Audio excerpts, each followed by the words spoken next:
रजा कह रहे हैं और टीचिंग मेथड इज अमेजिंग, धन्यवाद जी। देखिए बताइए, फटाफट से बताइए। यानी ब्रेन जो है दो हेमिस्फेयर में, दो गोलार्ध में बटा हुआ है, यही बात हम अभी कर रहे थे, लेफ्ट ब्रेन और राइट ब्रेन। ठीक है, अब लेफ्ट ब्रेन उन्होंने कहा है लॉजिक से जुड़ा हुआ है, यानी साइंस मैथमेटिक्स जब आप पढ़ रहे हैं तो आपके ब्रेन का, आपके दिमाग का, आपके मस्तिष्क का लेफ्ट हिस्सा यूज होता है। और जब आप राइट मतलब कोई भी काम क्रिएटिविटी का कर रहे हैं, चाहे वो आप ड्राइंग हो, पेंटिंग हो, म्यूजिक हो, वो आपका राइट ब्रेन वहां पे ज्यादा एक्टिव है। ठीक, तो आपका जो लेफ्ट हैंड है वो राइट ब्रेन से कनेक्टेड होता है और राइट हैंड लेफ्ट ब्रेन से। ठीक, तो आपको सिंपली देखना L for logic, L for language, जो लॉजिक और लैंग्वेज वो लेफ्ट ब्रेन से ही संबंधित है, भाषा भी लेफ्ट ब्रेन में ही आएगी। ठीक, तो ये रॉन्ग है बच्ची या सही कह रही है? कह रही है लेफ्ट ब्रेन लॉजिकल ब्रेन है, हाँ, और राइट ब्रेन क्रिएटिव है। सही है, सही तो कह रही है, शी इज एब्सोल्युटली करेक्ट, वह बिल्कुल सही है। ठीक, तो लैंग्वेज डेवलपमेंट लेफ्ट ब्रेन से। ये आपके कॉन्सेप्ट्स कितने बेहतर तरीके से डेवलप हुए हैं, इसलिए दो चार क्वेश्चन इस तरह के डलवाने जरूरी हैं, जिसमें चाहे वो क्वेश्चन उस तरह से एग्जैक्टली पूछा जाए ना पूछा जाए, बट आपकी कॉन्सेप्चुअल क्लैरिटी वहां चेक हो जाए। ठीक, क्वेश्चन नंबर 17 देखिएगा, ये क्या कहता है? Factors affecting development can be broadly classified into dash सब हेड्स। मतलब विकास को प्रभावित करने वाले कारकों को व्यापक रूप से कितने उप शीर्षकों में वर्गीकृत किया जा सकता है, यानी कौन सी सब कैटेगरीज हैं। नहीं, प्रीवियस ईयर नहीं है भाई, नए क्वेश्चन है ज्यादातर क्या सारे ही, कुछ क्वेश्चन ऐसे हो सकते हैं जो बिल्कुल बेस्ड हो प्रीवियस ईयर पे। ठीक, तो फैक्टर्स अफेक्टिंग विकास को प्रभावित करने वाले कारकों को व्यापक रूप से कितने उप शीर्षकों में, यानी सब टॉपिक्स में बांट सकते हो आप कि विकास को प्रभावित करने वाले कारक कौन से हैं, बताओ एक बार। दो ही कारक हैं, या तो हेरिडिटी है या तो एनवायरमेंट है, तीसरा कुछ है ही नहीं। ठीक, तो दो ही बचते हैं टू कैटेगरीज में, या तो हेरिडिटी आपको प्रभावित करती है या एनवायरमेंट प्रभावित करता है, इन दोनों का प्रोडक्ट ही आप हैं। डेवलपमेंट क्या है? प्रोडक्ट है, गुणनफल है, आप कुछ भी नहीं है सिवाय अपनी हेरिडिटी और एनवायरमेंट के, या फिर इन दोनों के प्रोडक्ट के। ये साथ में कैसे अन्योन क्रिया कर रहे हैं? जैसे आपका इंटेलिजेंस जो है वो ज्यादा प्रभावित है आपकी जेनेटिक्स से, आपकी हेरिडिटी से, आपकी जो भी बायोलॉजिकल मेकअप है उससे।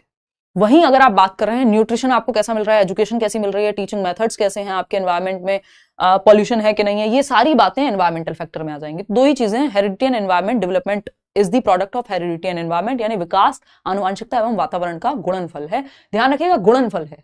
कुछ क्षेत्रों में हेरिडिटी ज्यादा प्रभावी हो जाती है, जैसे आपकी आंखों का रंग हेरिडिटी से निर्धारित हो रहा है टोटली। आप लेंस लगा के चेंज कर लें बात अलग है, खुद से चेंज नहीं हो सकता कि मम्मी ये वाली आंखें पसंद नहीं है चेंज कर दो, अब नहीं होंगी, मिल गया जो मिलना। तो हेरिडिटी क्या है? स्टैटिक है, फिक्स्ड है, स्थिर है, बदल नहीं सकते आप ऐसे ही, बहुत जनरेशन में जाके चेंज होते हैं। अगर हम बात कर रहे हैं एनवायरमेंट की, तो एनवायरमेंट डायनामिक है, परिवर्तनशील है। आज आप गांव में रहते हैं, कल आप शहर में जा सकते हैं, वहां से अमेरिका जा सकते हैं, अमेरिका से गांव आ सकते हैं, जो भी आपका मन करे खेलते रह सकते हैं, यानी एनवायरमेंट चेंजेबल है, डायनामिक है। तो ये कई सारी बातें मैंने आपको यहाँ बताई। तो ये दो मुख्य रूप से दो बड़ी कैटेगरी में आप डिवाइड कर सकते हैं, heredity and environment. Question number 18 देखिएगा यहाँ पे क्वेश्चन, फिर उसमें पर्सनल और एनवायरमेंटल फैक्टर्स आ जाएंगे, उस तरह से भी आप देख सकते हैं बच्चे की एज क्या है और किस एनवायरमेंट में रहता है ऑल। चलिएगा क्वेश्चन नंबर 18 देखिएगा, a girl is very conscious about how she looks every time she is about to go out, she is in which stage of development. एक लड़की है जो हर बार बाहर जाने से पहले, यानी घर से बाहर जाने से पहले, ट्यूशन हो, स्कूल हो, कभी पार्टी में जाना हो, इस बात को लेकर बहुत सचेत रहती है, चिंतित रहती है कि वह कैसी दिखती है, कैसे कपड़े पहने हैं, क्या हेयर स्टाइल रखा है, वॉट। ये विकास की किस अवस्था में है अश्वनी तिवारी? फटाफट से बताओ, नाम तो ले लिया, जवाब सही देना पड़ेगा। लेटर चाइल्डहुड में है क्या बच्ची, अडोलेसेंस में है क्या बच्ची, अडल्टहुड में है क्या बच्ची, या फिर अर्ली चाइल्डहुड में है? अर्ली चाइल्डहुड होता है 3 से 6 वर्ष के करीब, या 2 से 6 भी कई बार हम कह देते हैं। अडल्टहुड है आपका 18+, तो इसका तो गेम ही नहीं है पूरे पेपर में, आपके अडल्टहुड पे क्वेश्चन नहीं पूछता, क्योंकि बच्चा स्कूल से बाहर जा चुका है ना। 11th-12th का बच्चा भी 18+ तो नहीं होगा, 18 तक ही होता है। अडोलेसेंस है 12 से 18 वर्ष, लेटर चाइल्डहुड है 6 से 12 वर्ष। अब 6 से 12 वर्ष में तो बच्चे बिल्कुल गैंग एज कहते हैं उसको, खेलते कूदते रहते हैं, उनको कोई फर्क नहीं पड़ता दिखते कैसे हैं वो।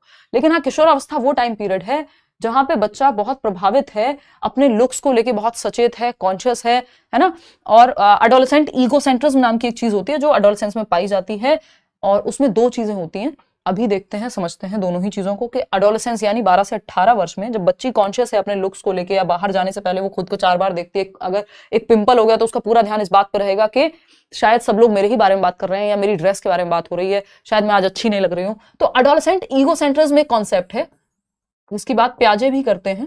अडोलेसेंट ईगोसेंट्रिज्म यानी एक तो ईगोसेंट्रिज्म होता है 2 से 6 वर्ष में, जो आपका अर्ली चाइल्डहुड या प्री ऑपरेशनल स्टेज कहते हैं प्याजे की भाषा में। ठीक, ये कि बच्चा खुद पे ही सेंटर्ड है, उसको लगता है जो कार्टून मुझे पसंद है, जो चॉकलेट मुझे पसंद है, सबको पसंद होनी चाहिए, यानी वो दूसरे के पर्सपेक्टिव को नहीं देख पाता। ये है किशोरावस्था की अहम केंद्रिता। किशोरावस्था की अहम केंद्रिता है, इसमें दो चीजें होती हैं, किशोरावस्था अहम केंद्रिता, ईगो सेंट्रिज्म यानी सेल्फ सेंटर्ड है बच्चा। इसमें दो चीजें आती हैं, आप इसको आईपी से याद रख सकते हो। एक तो होती है इमेजिनरी ऑडियंस, यानी कल्पित दर्शक, यानी उसको लग रहा है हर कोई मुझे ही देख रहा है, जहां से मैं निकलती हूं बस ये कौन है जिसने पू को मुड़ के नहीं देखा। मूवी याद आ रही है कभी खुशी कभी गम, है ना, वो जो करीना कपूर का कैरेक्टर है, तो एडोलेसेंस वाली ही एज, एकदम कॉलेज में पहुंचे या तो आप स्कूल में होते हैं, तो सारा ध्यान किस चीज पे है, एक इमेजिनरी ऑडियंस चल रही है दिमाग में कि सब, ये इमेजिनेशन है कि सबका ध्यान तुम पे ही है, ठीक है। तो एक पिंपल हो गया, चाहे पिंपल दिख भी नहीं रहा फिर भी आपको लग रहा है आज पिंपल हो रहा है, सब मेरे पिंपल के बारे में बात कर रहे होंगे, मेरी ये ड्रेस हल्की सी इस पे कुछ गिर गया है तो सबका ध्यान इसी पे होगा, मेरे हेयर स्टाइल को देख के सब बातें कर रहे होंगे। तो ये टीन एज में होता है या 12 से 18 में होता है। तो इमेजिनरी ऑडियंस, कल्पित दर्शक जिसको हम कहते हैं, है ना। दूसरा इसमें आता है आपका पर्सनल फेबल। पर्सनल फेबल यानी खुद से ही स्वनिर्मित कहानियां, आप कह लीजिए इनको। पर्सनल फेबल क्या है, उसने खुद को अपने आप में इतना यूनिक समझा हुआ है कि आज से पहले ना तो कोई मेरे जैसा हुआ है ना कभी हो पाएगा, और मैं तो इतना यूनिक हूं, या मेरे को तो हार्म ही नहीं किया जा सकता। वो कौन सा डायलॉग है, वो अमरीश पुरी का, बहुत पुरानी जो मूवी होती है जिसमें सन्नी देओल है ना, वो कहते हैं कि ना दाएं से ना बाएं से मेरे को कोई कुछ नहीं कर सकता है ना। तो वो वैसा ही फील होता है इसको, एडोलेसेंट को, कि मैं तो बाइक मोड़ के भी घुमा दूं तो भी कुछ नहीं होगा, है ना, मेरे को तो चोट लगी नहीं सकती, झूले पे बैठे हैं सब मर जाएं चाहे मुझे कुछ नहीं होगा। तो वो उसको लगता है कि मैं पता नहीं क्या हूं, कि मुझे तो कुछ होगा ही नहीं।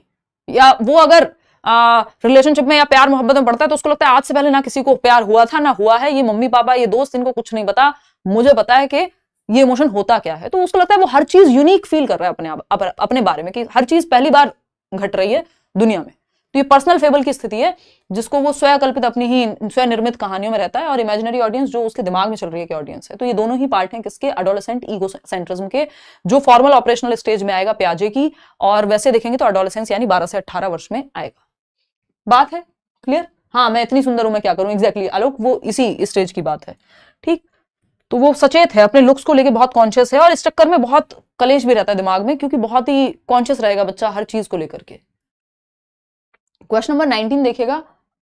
क्वेश्चन नंबर 19 क्या कहता है, a mother of a son claims that her son Ross has the highest language development and thinks that he is mature but he is not, which stage is her son eight.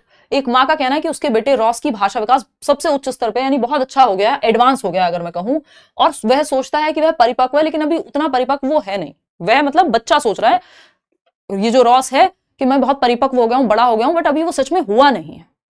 बताइए, फटाफट से बताइए।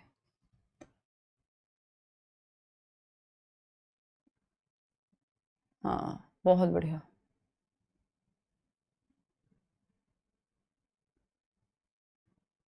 अलग अलग comment कर रहे हैं सब। केवीएस की वैकेंसी कब आएगी? देखो आने को तो कभी आ जाए अभी, लेकिन टाइम इस साल के एंड तक मान के चलो, एंड आ ही गया वैसे। देखिएगा, एमपी टेट की पीवाईक्यू की क्लास लेंगे यार, लेंगे। देखो एक बार क्वेश्चन नंबर 19 का जवाब दो फटाफट से। सी ऑप्शन कह रहे हैं ज्यादातर लोग, समझते हैं कहानी क्या है। अब mother of a son claim कर रही है कि जो रॉस है उसका जो भाषा विकास है वो उच्च स्तर पे हो चुका है, या डायनामिक, मतलब वो कहेंगे एडवांस लेवल पे हो चुका है, बट वो अभी उतना मेच्योर नहीं हुआ है। तो लैंग्वेज डेवलपमेंट हाँ एडवांस हो जाता है, लेकिन मेच्योर नहीं हुआ, उसको लगता है कि वो मेच्योर है।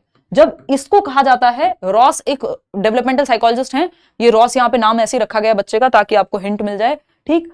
सूडो मेच्योरिटी की अवस्था कहते हैं इसको, सूडो मेच्योरिटी, यानी सूडो मेच्योरिटी बोले तो मिथ्या परिपक्वता। उसको लगता है, वो कौन सा डायलॉग है कि जग मिथ्या है, मतलब झूठ है, तो झूठी मेच्योरिटी है उसके दिमाग में, ठीक है। तो मिथ्या परिपक्वता यानी उसको लग रहा है वो बहुत परिपक्व हो गया, कि हुआ नहीं है अभी, कि मैं तो अपने सारे काम खुद कर सकता हूं।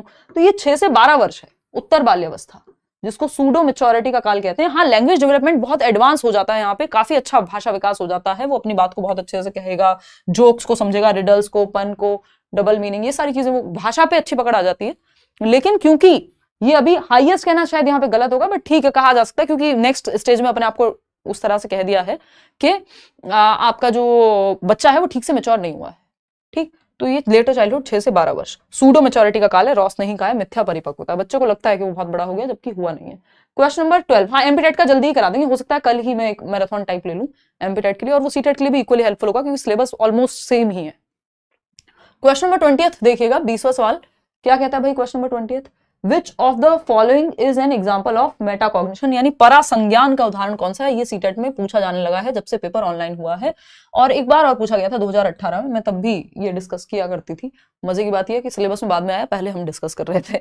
Which of the following is an example of metacognition, निम्नलिखित में से कौन सा परासंज्ञान का उदाहरण है। एक तो है कॉग्निशन, अभी आएंगे इस पे, कॉग्निशन और मेटाकॉग्निशन में क्या अंतर है इस पे चर्चा करेंगे, लिख लेते हैं।